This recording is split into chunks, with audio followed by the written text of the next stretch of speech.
Há quem diga que a figura do chefe, carrancudo, extremamente controlador, está fora de moda, embora muitas empresas ainda empreguem pessoas com esse perfil. Tão pouco funcionário que estica muito o horário de trabalho, não cumpre prazos ou não se relaciona bem com os colegas, também já não é bem visto. Foi-se o tempo em que produtividade estava ligado diretamente a horas e horas dentro da empresa. Independente das relações de trabalho, das hierarquias que devem ser cumpridas, a relação entre funcionário e patrão é, antes de tudo, humana. No N-Blog de hoje, vamos discutir o comportamento ideal dentro do ambiente de trabalho.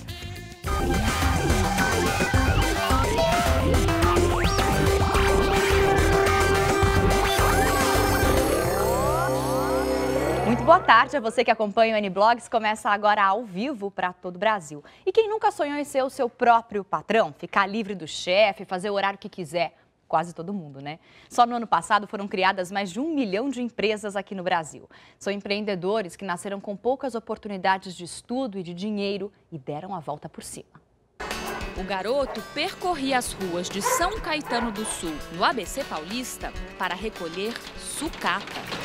Como pensar no futuro se o presente é cercado de sucata e a rotina totalmente dedicada à sobrevivência, com sonhos e metas? E o menino Antônio Carlos queria crescer. Cresceu tanto que hoje ele é dono de uma das 10 maiores distribuidoras de tubos de aço do país. Emprega cerca de 350 funcionários e não quer parar por aqui, não. Daqui a 10 anos eu vou vir aqui, vai estar entre as 10 maiores ainda? Não, eu quero estar entre as 2 primeiras. Como eu te falei, a ambição boa, isso eu nunca quero perder. Antônio Carlos hoje é dono de 60 mil metros quadrados de depósitos que armazenam o tesouro do negócio dele. Os fardos de tubos de aço são comercializados no Brasil e no mundo. A empresa importa produtos da China e dos Estados Unidos e tem filiais em outras 2 capitais, Recife e Salvador. Em mais de 20 anos de negócios, Antônio Carlos aprendeu a jogar em várias posições. Para os especialistas, essa é uma postura correta de quem quer ser seu próprio patrão.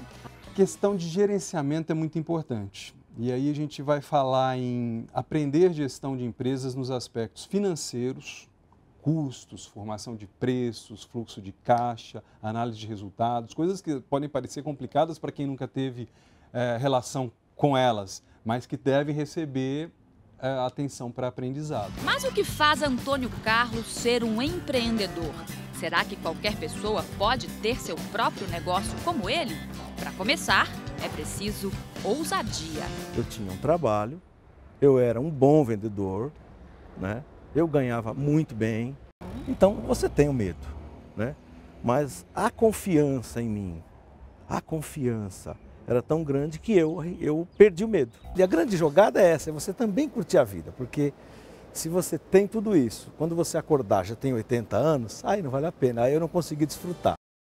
É isso aí. Então, para falar sobre a postura ideal do profissional, tanto do chefe quanto do funcionário, eu vou conversar agora com a consultora de ética empresarial e professora de ética e marketing da Fundação Getúlio Vargas, Maria Cecília Coutinho de Arruda, e também com a diretora de recursos humanos da Herbalife, Eliana Molina. Também está com a gente o blogueiro convidado de hoje, que é o Duílio Ferronato, do portal R7. Obrigada pela presença, bem-vindos ao N-Blogs. A gente já mostrou um caso de uma pessoa que teve uma infância mais humilde, conseguiu crescer, porque tinha talvez um espírito de liderança e de criatividade e chegou a ter uma empresa. Agora, mesmo que você trabalhe numa corporação, né, que você é um funcionário de uma empresa, enfim, de um comércio, de uma empresa qualquer aqui no Brasil, qual é o comportamento que a gente pode considerar o comportamento ideal do funcionário? Porque tem vários mitos envolvidos em jornadas estendidas, né? Se é bom ficar até muito tempo, olha, vão me achar um bom funcionário, porque eu estou aqui há bastante tempo trabalhando, né? Vamos começar pela Maria Cecília. Olha, Fabiana, eu vejo assim, o funcionário tem que conhecer a si mesmo, no que ele é bom e no que ele não é bom. E ter essa transparência com a organização, né, de também deixar que RH ou o próprio chefe, a liderança, veja no que ele é bom. Enquanto isso estiver conjugado, a pessoa cresce, vai, aí ela não vai entender como uma jornada extensiva, ela vai entender como uma coisa que ela está, vamos dizer, capitalizando, e no outro momento ela vai relaxar. Então, aquela constante pressão que eu acho que é complicado para os dois lados, porque no momento aquilo aflora de uma forma meio inesperada, né? Então é perigoso isso. E a tensão ela ainda existe muito dentro das empresas, porque é uma necessidade de crescer, de produzir, de ter resultados. Todo mundo tem que trabalhar com prazo, tanto quem é funcionário quanto quem é patrão, porque existem hierarquias, né? Mas até que ponto essa pressão pode ser saudável? Eu pergunto para a Eliana, que trabalha com recursos humanos. Olha, a proatividade, nós estávamos falando da melhor forma, né? Como mostrar a competência. Definitivamente não é através de jornadas de trabalho estendidas, mas é através da qualidade do trabalho que se entrega, a qualidade, o tempo também, a criatividade. Então, tudo isso faz com que a pessoa naturalmente mostre o seu valor. A jornada estendida, ela acaba trazendo um desgaste com o decorrer do tempo e que acaba comprometendo a própria produtividade, a qualidade do trabalho da pessoa. Então, essa pressão que hoje as pessoas sentem nas empresas, por prazos, né? Às vezes as pessoas pensam que compromete a criatividade. Na verdade, o prazo, ele tem que ser cumprido, porque um trabalho maravilhoso, muito criativo, fora do prazo, ele pode ter perdido seu valor. Então, daí as pessoas terem que encontrar o equilíbrio e priorizar as suas agendas, os seus projetos, para que caiba dentro da sua jornada e evitar estender a jornada ao máximo. Essa coisa de fazer hora extra também já é visto agora como uma coisa negativa, não é? Do funcionário, aquele que fica... Eu li outro dia que no Japão eles desligam as luzes, né? Assim, tem prazo para fazer o seu trabalho diário. Às 6 horas da tarde, todo mundo tem que sair, às 6h15 e apaga tudo. Os elevadores param, tudo para dentro de um escritório. E é visto como se você ultrapassou aquilo é porque você não soube fazer. Na verdade, nós temos leis, né? As nossas leis trabalhistas, elas limitam bastante. Hora extra tem realmente o conceito de horário extraordinário, isto é eventual, né? A nossa lei trabalhista prevê isso. E, de fato, o ideal é que as pessoas consigam entregar e desenvolver o seu trabalho durante o seu expediente. Existe a flexibilidade, hoje em dia nós temos horários flexíveis, para que a pessoa desenvolva da melhor maneira possível o trabalho dela naquele período. Exatamente, mas que cumpra o prazo. Claro. Eu acho importante a gente falar um pouquinho também da postura do líder, né? Eu li muito sobre isso. Não é talvez o chefe, mas o líder, aquele que coordena e lidera mesmo uma equipe. E a Maria Cecília, que trabalha com consultoria, também recebe muitos pedidos para ajudar essas pessoas. O que caracteriza um bom líder dentro de uma empresa ou de um grupo? Então, bom, a gente poderia olhar sobre muitos aspectos, mas eu penso assim que a primeira coisa é o respeito. Né? Saber entender cada pessoa da sua equipe, tanto o subordinado, né, como para cima, para que haja uma unidade de raciocínio, que é o que forma um pouco a cultura da empresa, né? Então, se o líder não souber lidar com as diferenças, com a diversidade, mas de uma maneira única, né? Assim, em prol dos prazos, dos objetivos da empresa, ele está fadado a ficar muito pouco tempo no cargo. E o que eu tenho assistido é, um pouco nas empresas, uma tentativa de se um pouco afirmar em cima dos funcionários, criando um estilo de liderança pesadíssimo, que até leva, de repente, as jornadas mais compridas e tudo, por medo. Né? Não por interesse, nem por realmente responsabilidade, mas por medo. Né? Então, ele impõe aí, né, naquele bloquinho dele, uma cultura que não é da organização. E aí o funcionário fica assim, não posso ir embora, eu já acabei, mas não posso ir embora, porque, sabe, o meu chefe é muito linha dura, e aí fica com aquela postura muito ruim, né? Isso, esse clima pesado. Mas né? tem muita empresa que tem gente trabalhando assim lá dentro e coordenando grupos grandes, né? Isso pode até causar problemas, talvez, psicológicos no funcionário? Eu acredito que sim. O que a gente está vendo é que esse estilo meio sargento, com todo respeito à palavra sargento, está saindo de moda. E geralmente coincide com uma idade cronológica mais avançada. De né? pessoas mais velhas. De pessoas mais velhas, né? E que é um estilo que dificilmente vai mudar. Você pode pôr o treinamento que você quiser, não é na área de RH, que a pessoa não consegue dela. Então, esse estilo está caindo um pouquinho em desuso, né? E em benefício, claro, né, da cultura, do ambiente, da forma de trabalhar, que é muito solta, até do Brasil, né, que é muito mais solta e produtiva, em consequência. E agora né? também tem esses processos, né? Se o chefe grita, ou se ele berra, ou faz um assédio, ele pode ser processado, né? A empresa, né? Então, Duílio, mas como é que você prova? Se ele cria uma cultura de medo, não é? O funcionário nunca vai usar a justiça para o lado dele, porque os outros também não vão dizer nada em função do medo. Isso é muito terrível, até levar para um superior, aquele chefe que grita, ou que abusa, ou que causa medo e tensão, que é contra, né, produtividade, né? Até a pessoa às vezes nem leva para aquele superior. Porque também tem medo da retaliação, né?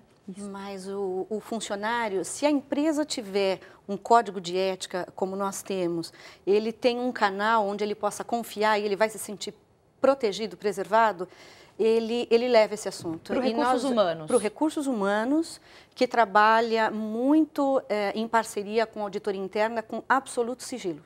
E nós vemos isso com frequência. Então, as empresas que têm esse código implementado, como nós, na Herbalife, nós temos esse código implementado e reimplementamos todos os anos, com curso em classe e online, para todos os níveis, obrigatoriamente. Então, o funcionário ele tem um caminho, ele tem um canal que ele possa buscar e se sentir...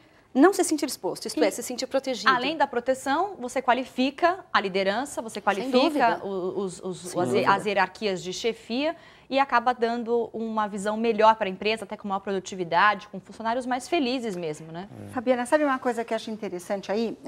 O exemplo. Né?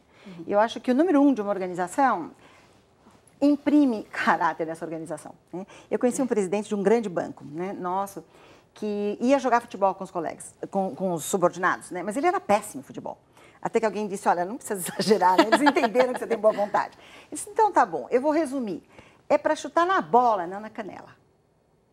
E fechou. Né? Pronto, passou o recado sozinho, não é? E era só isso que ele queria dizer. Usou toda, né, a situação. Então, eu acho que o exemplo também fala muito. E se às vezes o chefe imediato tem um problema, né, mais sério nessa linha de liderança e, né, e complica um pouco o meio ambiente, mais para cima vai ver outros ou pares deles. Então, o que eu tenho visto um pouco é que a própria organização vai fazendo um rodízio interno entre as gerências ou entre os funcionários para amenizar isso sem perturbar o desenvolvimento de um ou outro funcionário que fica preso nessa chefia. Né? Bacana, gente. Então, olha, o que parece ser um raro privilégio está virando tendência entre as empresas. Empregado motivado desempenha melhor as funções. Veja a matéria.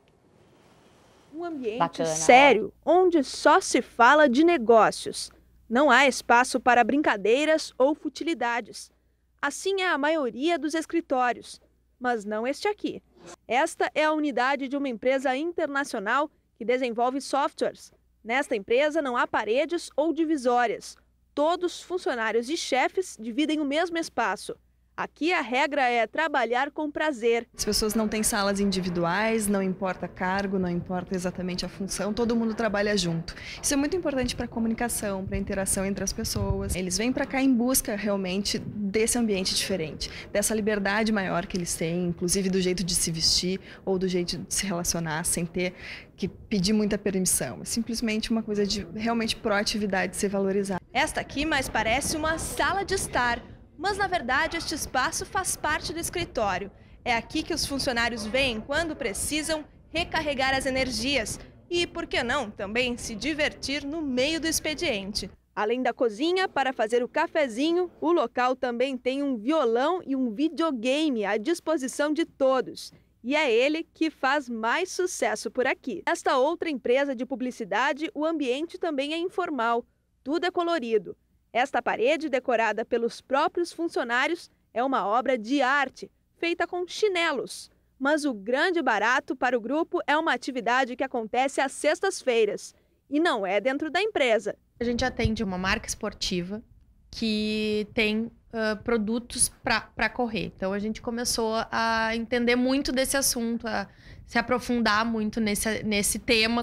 Então, uma vez por semana, a gente sai todo mundo junto aqui ao meio-dia, vai até o parcão, faz o seu treino e volta para a agência para trabalhar. Então, o nosso trabalho passou a ser a nossa atividade física. Nos outros dias da semana, o trabalho de criação é mesmo dentro do escritório. Mas logo ao lado dos computadores, ali no cantinho da sala, ficam expostos o tênis e a bola. Quem sabe, qualquer hora dessas, bate uma vontade de respirar ar fresco, hein? Aqui, o chefe não vai se importar. Interessante esse modelo, porque as pessoas, além de trabalharem no mesmo ambiente, um ambiente sem salas, com paredes, não só facilita a comunicação de trabalho, mas sempre pode surgir um momento de descontração, um momento em que você se torna mais próximo do seu colega do lado, e isso acaba melhorando o relacionamento também dentro. Agora, uma coisa importante de falar é a questão do feedback. É importante que as chefias, as lideranças, deem um feedback para o funcionário. Se não for numa multinacional que tem planos e metas definidos, se for numa empresa mais aberta, de comunicação, de publicidade, tem algum prazo ideal para dar um feedback a cada 2 meses, a cada 6 meses? Como que funciona? Porque isso estimula o funcionário, não estimula? Claro, claro. O que eu vejo é que o próprio funcionário quer esse feedback, né? Se ele não tiver essa abertura para ouvir, para modificar alguma coisa, para acertar, né, o trajeto, eu acho que ele corre um alto risco, né? Então, eu não sei, depende do setor um pouco. Eu acho que a frequência com que um chefe ou a equipe, né, se relaciona, se é uma equipe de vendas, por exemplo, nem sempre está junto, então, às vezes, pode ser que haja um prazo um pouco mais maior, né? Claro. Então, mas eu vejo que ele existe até em função de uma avaliação de performance, né? Que cada vez mais as empresas estão se preocupando. Agora, no contrário, na hora que o líder precisa dar um feedback não tão positivo ou com uma crítica, né, sem ameaça, mas qual a postura ideal desse líder na hora de dar esse feedback para o funcionário? Qual a postura que ele deve ter, Eliana? Esse é um ponto muito importante, porque ao fazer uma crítica, a pessoa também tem que estar na posição, tem que saber fazer a crítica, né? Então, existem os processos de avaliação de desempenho nas empresas, que normalmente são fechados em ciclos anuais, mas, naturalmente, um líder não pode esperar por 1 ano para dar um feedback para o funcionário, né? O feedback ele deve acontecer várias vezes durante o ano, para que, no final desse ciclo, eventuais desvios já tenham sido corrigidos durante o ano. Então, essa abordagem, sempre que ela é positiva e construtiva, ela é muito respeitada, né, essa abordagem. Então, sempre nós devemos estar preparados para ouvir um feedback com humildade e com seriedade. E o inverso ocorre, porque o líder ele também tem que estar aberto para ouvir esse feedback, né? O líder, às vezes, ele tem um discurso bonito, né, que ele está sempre aberto a feedback, mas quando ele ouve, ele rejeita. Ele ouve a segunda vez, ele rejeita. Ele corre o sério risco de não ouvir mais o feedback, porque o feedback que ele deu, querendo ou não, foi de que ele não está aberto a isso. E eu acho que isso implica muito numa questão importante, que é fica meio borrada a autoridade que ele tem sobre aquela equipe. Quando ele recebe uma crítica e a mesma crítica de novo em algum outro momento de outra pessoa e ele não aceita ou não muda a postura, também borra um pouco aquela questão da autoridade, que é diferente do chefe, né? A autoridade, é uma coisa que as pessoas têm em relação a você sem que você imponha, porque você tem um conhecimento superior ou está lá para coordenar, né? Então, isso é muito importante quando a liderança também escutar de uma forma educada e delicada, mas poder perceber que isso pode acontecer também, né, Maricília? Claro. Fabiana, você dizendo isso, me lembrei. É uma das formas de evitar a fofoca, que é um mal. Nossa, isso terrível. É um mal. Isso é uma coisa que afeta qualquer ambiente de trabalho. É impressionante. Isso. E eu acho que os líderes, às vezes, não percebem que são eles os provocadores da situação, né? Eles que desencadeiam o processo por causa de uma atitude, às vezes, pouco aberta ou pouco humilde mesmo. De reconhecer, ouvir, saber, porque ele também tem que crescer. Claro. Né? Então, essa distância hierárquica, muitas vezes, bloqueia, né, uma comunicação mínima que poderia evitar a rádio peão, né? Claro. A famosa rádio peão. Famosa rádio peão. E uma coisa que é certa, né? Todas as pessoas têm pontos a serem melhorados. Então, o líder que sente que não seria justo ser criticado porque ele é o líder, puxa, que desagradável, fui criticado, ele está fora de um contexto, porque todos, independentemente da área, do nível hierárquico, todos sempre têm pontos a serem melhorados. Então, o feedback ele tem que ser, ele não precisa obrigatoriamente concordar com o que ele está ouvindo, mas ouvir e processar, fazer uma autoanálise, isso é muito importante. E ninguém precisa ouvir crítica calado, né? Nem o líder, nem o funcionário, né? Porque eu sou funcionária, eu tenho que ouvir uma crítica calada, eu posso dar o meu contraponto àquilo. Que muitas vezes não é crítica, é um não conhecimento do assunto. Então, ao colocar, muitas vezes é oportunidade de aprender. Não, sabe por quê? Por causa disso. E aí a pessoa amadurece, né? E, a partir de uma crítica teórica, passa a ser um ponto de aprendizado e um esclarecimento, oportunidade de esclarecimento, né? Que eu acho que faz parte do dia a dia, né? E para ambas as partes, né? Por isso. Quem recebeu a crítica e quem está ouvindo o contraponto, né? Então, é um aprendizado mútuo. Tem uma questão importante que é o seguinte, a gente sabe que tem várias empresas no Brasil que não têm plano de carreira. plano de carreira é importante para você subir de cargo, de salário, né, de obrigações e de deveres e direitos, digamos assim. Mas tem muita empresa que não tem. Como que o líder faz para motivar a sua equipe, que às vezes não ganha tão bem, mas que está lá se esforçando e também às vezes se cansa e também se sente um pouco desprestigiado em algum momento, mas aquele cara tem que ajudar a motivar. Qual que é o segredo para ajudar a motivar a equipe? Porque a gente sabe que a gente pode procurar sempre um outro emprego para a gente ganhar mais dinheiro ou para fazer uma atividade que goste mais, enfim, para correr atrás dos nossos sonhos, né? Mas já que eu estou lá, eu preciso de ser motivada por um líder. O que o líder pode fazer para ajudar? Olha, o reconhecimento é muito importante para o profissional. Para muitos, muito mais importante que a remuneração.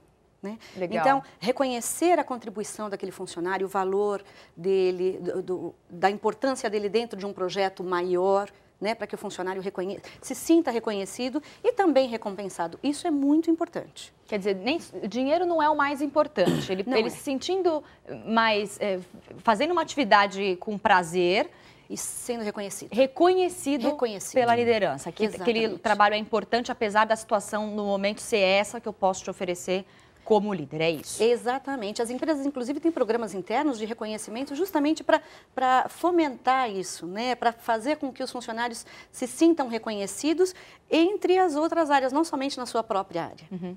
Bacana. Vamos abrir um espacinho antes da gente continuar conversando, para conversar com o Duílio, que é o nosso blogueiro convidado de hoje, do Portal R7. Ele que escreve no blog r7.com/Duílio. O que a gente tem por lá hoje, Duílio? Nesse final de semana, terminei de ler 2 livros. Um deles que é do Walter Hugo Mãe, que é um angolano que mora em Portugal, e ele escreveu sobre um senhor que fica viúvo, tinha acabado de se aposentar e a filha coloca num asilo.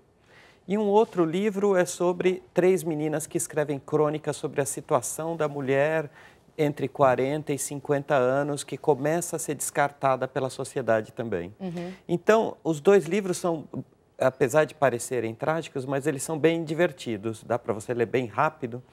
Mas os 2 tratam desse processo de você ir colocando para fora o velho, a mulher, sabe? Depois, o diferente. E eles vão tratando disso de uma forma engraçada, sem levar para o trágico nem nada, mas alertando, olha, se você não... O diferente pode ser legal também. Claro. O diferente não é fora do lugar, não é fora da sociedade. E o velho pode ser considerado mais experiente, mais amadurecido, mais vivido. O velho é uma palavra muito ruim. Né? E tanto que esse asilo que ele vai parar tem velhos, assim, idosos de 102 anos e são muito divertidos. Uhum. Ficam contando histórias e é baseado em histórias de idosos mesmo. Bacana. É bem legal esse livro, viu? Os 2 livros. Então, gente, entra lá no blog do Duílio, dá uma olhadinha nos títulos, nos autores. Quem sabe vale uma leitura para você também faça um comentário que ele responde. Comportamento entre o funcionário e o líder dentro de uma empresa. Eu converso com a Maria Cecília Coutinho de Arruda, que é consultora de ética empresarial e professora de ética e marketing da FGV, e também com a Eliana Molina, que é diretora de recursos humanos da Herbalife, além do Duílio Ferronato, nosso blogueiro convidado. Vamos aproveitar para falar um pouquinho sobre a ambição do funcionário. Até que ponto a ambição é algo positivo e aonde que começa a ser um problema? Eliana. Olha, a ambição por muito tempo, ela foi vista como algo negativo, né? Uma pessoa ambiciosa era algo negativo. E isso mudou. Hoje em dia, um profissional ambicioso, ele tem que ter ambição, para ele não cair numa zona de conforto e prejudicar o desenvolvimento da sua carreira. Muitas empresas hoje incentivam essa ambição do funcionário, mas como tudo na vida, a ambição ela tem que ter um equilíbrio, porque quando a ambição ela se torna obsessiva, ela pode esbarrar em questões éticas. E aí que entra essa importância. E qual que é o nível, já que a gente está falando de ética? Então, aí vem a maturidade, né? Quer dizer, a ambição, entendida como um plano de carreira, com metas teoricamente possíveis de se alcançar, ela move a criatura para frente, né? Legal. E se ela não souber ter um ritmo profissional maduro, ela mesma vai cair. Então, o que ela vai fazer? Ela vai pisar nos outros, ela vai criar oportunidades, ela vai boicotar a informação, ela vai ter várias práticas que vão contra ela. Isso é difícil de esconder, hein? Claro que é. As pessoas se acham muito espertas, mas é muito difícil de esconder um comportamento, porque você mente para um, depois você mente para outro, esquece a mentira que você contou para um primeiro, está cheio de gente que faz isso. É o pior negócio. Por isso que eu digo, ser ético vale a pena. Só tem, né, produtos, assim, benefícios, né? Inclusive nesse sentido. Muito bacana as explicações da Maria Cecília e da Eliane. Infelizmente, o Uniblog de hoje vai ficando por aqui. Eu agradeço a participação da Maria Cecília. Obrigada. Eliana Molina, obrigada pela participação no Uniblogs. E Duílio Ferronato também, muito obrigada mais uma vez. E se você quiser rever esse programa, já sabe, acesse o portal R7 no site r7.com/Record News. Amanhã vamos falar sobre a energia nuclear e a energia eólica, um tema importante que destaca aí a produção de energia para o futuro do Brasil. Então mande e-mail para o Uniblogs ou dê a sua sugestão via Twitter no @UniblogsTV. Eu te espero a partir das 2 da tarde. Obrigada pela companhia. Até amanhã. Tchau.